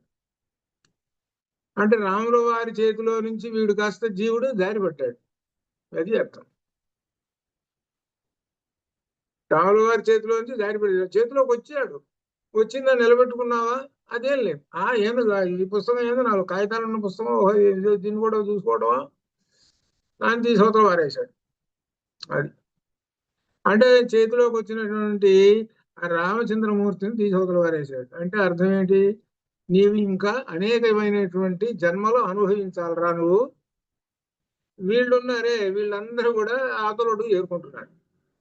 ఈ రాళ్ళు ఉన్నాయి చూశారు, వీళ్ళందరూ వరుసగా అక్కడ చివరి దాకా ఉన్నారు. ఆ రాళ్ళు వీళ్ళు వరుసగా ఏరుకుంటున్నారు. ఇంతటి తత్వపరమైనటువంటి అర్థం అది అక్కడ. ఇది మనకు ఇలా మామూలు సామాన్యమైనటువంటి జనానికి ఇలా చెబితే వాళ్ళకి అర్థమయ్యి భక్తి కలుగుతుంది. అది అందుకని ఇదంతా మూలం ఏమిటంటే, ఇప్పుడు మనం చెప్పుకుంటే బ్రహ్మసూత్రములు అనేటువంటి వాళ్ళ దగ్గర తీసుకెళ్ళి ఇవి గనక మొదలు పెట్టామా లేచిపోతారు. ప్రధానం అన్నామా లేచిపోతారు. త్రిగుణాత్మకమైన శరీరం ఉన్నా లేచిపోతారు. ఇవి ఏ స్థాయిలో ఉన్నాయి అని అంటే ఎవరెస్ట్ శిఖరం లాగా పై స్థానం అంత స్థాయిలో ఉన్నాయి. ఈ స్థాయిలో ఉన్నటువంటి బ్రహ్మజ్ఞానం అర్థం చేసుకున్నటువంటి వాడు ఉన్నారే, వీళ్ళందరూ కూడా ఇవన్నీ అర్థం చేసుకుంటారు. ఇది సులభం, అత్యంత సులభమైనటువంటి, ఈ పెద్ద లెక్కలు అనేవి కాదు. ఈ సమస్తమైనటువంటి ఈ జగత్తు అంతా కనబడుతున్నటువంటి ఈ స్థావర జంగమైనటువంటి ఈ మొత్తం అనమాట, అన్ని అనమాట, సమస్తం అంతా కూడా ఈ పరమాత్మ స్వరూపాన్ని అర్థం చేసుకుంటూ ఉంటాడు. అర్థం చేసుకుని తాను లీనమైపోతుంటాడు బ్రహ్మజ్ఞాని. ఆ బ్రహ్మజ్ఞానం పొందటమే దీనిలో బ్రహ్మసూత్ర భాష్యంలో ప్రధానమైనటువంటి బ్రహ్మజ్ఞాని. అందరు మిగిలిన వాళ్ళందరూ కూడా చాలా మంది గుళ్ళల్లో చుట్టూ గిరగిరా రంగులు నాటం తిరిగినట్టు తిరుగుతుంటారు ప్రదక్షిణ. కొంతమంది తిరుగుతుంటే అబ్బాయి ఎంత స్పీడ్ తోటి తిరుగుతున్నారో కదా. నేను కొంతమంది లెఫ్ట్ రైట్ మిలిటరీలో నడుస్తుంటారు చూశారు, చేతులు అట్ట నడుస్తుంటారు. మీరు ఇప్పుడు గమనించారో లేదు. అంటే అర్థం ఏంటి? ఒకటి పని పూర్తి చేసుకొని పోదాం, ఒక పని పూర్తి చేసుకొని పోదాం ఇంటికి. ఆ గుడికి వెళ్ళొచ్చాను, ఇదిగో ప్రసాదం కొబ్బరి చిప్ప అని చూపించవచ్చు ఇంటికి. అది నువ్వు చేసిన నీ అరగంటలో ఏం పొందేవారు? ఏం లేదు. అది ఇది అనమాట. అది తెలుసుకోమని చెబుతున్నాడు. దేవాలయం అంటే సామాన్యం కాదయ్యా అది. దాన్ని అర్థం చేసుకున్నావు అని అంటే నీవు ఇక ఏ పుస్తకం కూడా పట్టుకోవాల్సిన లేదు, మోక్షం పోతావు. ఆ నారాయణ సూక్తం రోజు వింటానికి పోతున్నావు, ఆ నారాయణ సూక్తం రోజు వింటున్నావు అని అంటే, దాన్ని అర్థం తెలుసుకొని వింటున్నావు అంటే ఆత్మలో లయం అయిపోతావు, ఈ ఇంద్రియ విషయముల నుండి బయటపడతావు. అందుకోసం పెట్టారు. దేనికోసం అయితే పెట్టారో అది మాత్రం కాస్త నాస్తి అయింది. చివరికి ఏంటంటే పైకి క్రియ మాత్రం అంత కనబడుతుంటుందంటే, అది ఎక్కువగా ఇప్పుడు జరుగుతున్నటువంటిది అనమాట. ఎప్పుడైతే ధనానికి ఆశపడ్డాడో, క్రియ ధనం రెండిటికి, కానీ లోపల ఉండేటువంటి ఆ శక్తి, ఆత్మశక్తి ఉండే పరమాత్మ తత్వశక్తి, అది కాస్త తీసవతలు వారేశాడు. వాగేవ బ్రహ్మ అది తీసవతలు వారేశాడు. అది వాగేవ బ్రహ్మ, వాక్యే బ్రహ్మము అనేటువంటి తీసవతలు వారేశాడు. తీసవతలు వారేసేసి కార్యక్రమం అట్టు చూసుకుంటున్నాడు. అందుకనే మనము బ్రహ్మజ్ఞాన సంపన్నుడైనటువంటి వాడు ఎటువంటి యజ్ఞ యాగాది క్రతువులు ఏమి చేయాల్సిన పని లేదు. వాడంతా కూడా సర్వత్రా బ్రహ్మాన్ని దర్శిస్తూ ఉంటుంటాడు. అది సర్వత్రా బ్రహ్మాన్ని దర్శిస్తూ చేస్తుంటాడు. అది క్షణాలు ప్రతి వాళ్ళలోనూ అందరిలోనూ అట్లా అనమాట. అంత గొప్ప విశేషమైంది. అందుకని బ్రహ్మజ్ఞానానికి దీంట్లో గతి సామాన్యత అనేటువంటి ఈ సూత్రాన్ని రేపు మనం అర్థం చేసుకుందాము. అంతవరకు శుభభవతు. ఓం పూర్ణమద పూర్ణమిదం పూర్ణాత్ పూర్ణముదచ్యతే పూర్ణస్య పూర్ణమాదాయ పూర్ణమేవావశిష్యతే. అసతో మా సద్గమయ తమసో మా జ్యోతిర్గమయ మృత్యోర్మా అమృతంగమయ. ఓం శాంతి శాంతి. శుభం భూయాతు.